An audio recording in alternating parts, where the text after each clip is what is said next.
തെരഞ്ഞെടുപ്പ് പ്രചാരണ ചൂടിന് ഇടയിലും കൂളാണ് തിരുവനന്തപുരത്തെ ബിജെപി സ്ഥാനാർത്ഥി ശ്രീശാന്ത്.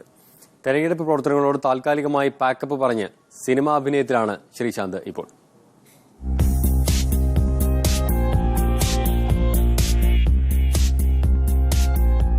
നിയമസഭാ തെരഞ്ഞെടുപ്പിൽ ബിജെപി സ്ഥാനാർത്ഥിയാണെന്നതൊക്കെ ശരി തന്നെ.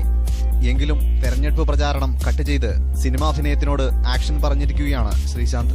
കലാപാരമ്പര്യമുള്ള കുടുംബത്തിലെ അംഗമായ തനിക്ക് അഭിനയം ബുദ്ധിമുട്ടുള്ള കാര്യമല്ലെന്നാണ് താരത്തിന്റെ പക്ഷം.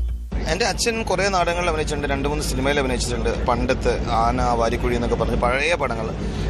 പിന്നെ എന്റെ ചേട്ടനാണ് 2-3 പടം. ആരും എന്റെ ചേച്ചിയായിരുന്നു ഇത്രയും സക്സസ്ഫുൾ ആയത് മൂവിയിൽ. പിന്നെ മധു ബാലകൃഷ്ണൻ, അളിയൻ പാട്ടുകാരൻ. 2 ദിവസത്തേക്കാണെങ്കിലും മണ്ഡലത്തിൽ നിന്ന് മാറി നിൽക്കുന്നത് പ്രചാരണത്തെ ബാധിക്കില്ലേ എന്ന ചോദ്യത്തിന് നല്ല വഴക്കത്തിൽ മറുപടി. ഇല്ല, ഒരിക്കലും എഫക്റ്റ് ചെയ്യില്ല. കാരണം നമ്മുടെ അവിടുത്തെ ബേസ് എന്ന് പറഞ്ഞാൽ വളരെ നല്ല ബേസ് ആണ്. അത് മാത്രമല്ല, രാജഗോപാൽ സാർ നിന്ന മണ്ഡപമാണ്. എസ്പെഷ്യലി RSSും നമ്മുടെ യങ്സ്റ്റേഴ്സ്, എസ്പെഷ്യലി യൂത്ത് വർക്ക് ചെയ്യുന്നത് ഞാൻ വരെ ചെല്ലുമ്പോൾ ശരിക്കും സർപ്രൈസ് ആണ്. തെരഞ്ഞെടുപ്പിനോടനുബന്ധിച്ച് കുടുംബസമേതം തിരുവനന്തപുരത്തേക്ക് താമസം മാറാനൊരുങ്ങുന്ന താരത്തിന് വിജയപ്രതീക്ഷയും ഒട്ടും കുറവല്ല. ഇനി നമുക്ക് എക്സാക്ട്ലി 28 വാർഡാണ് എന്റെ ഇതിൽ. അപ്പോൾ 28 ദിവസത്തിൽ കൂടുതലുണ്ട് ഇലക്ഷന്.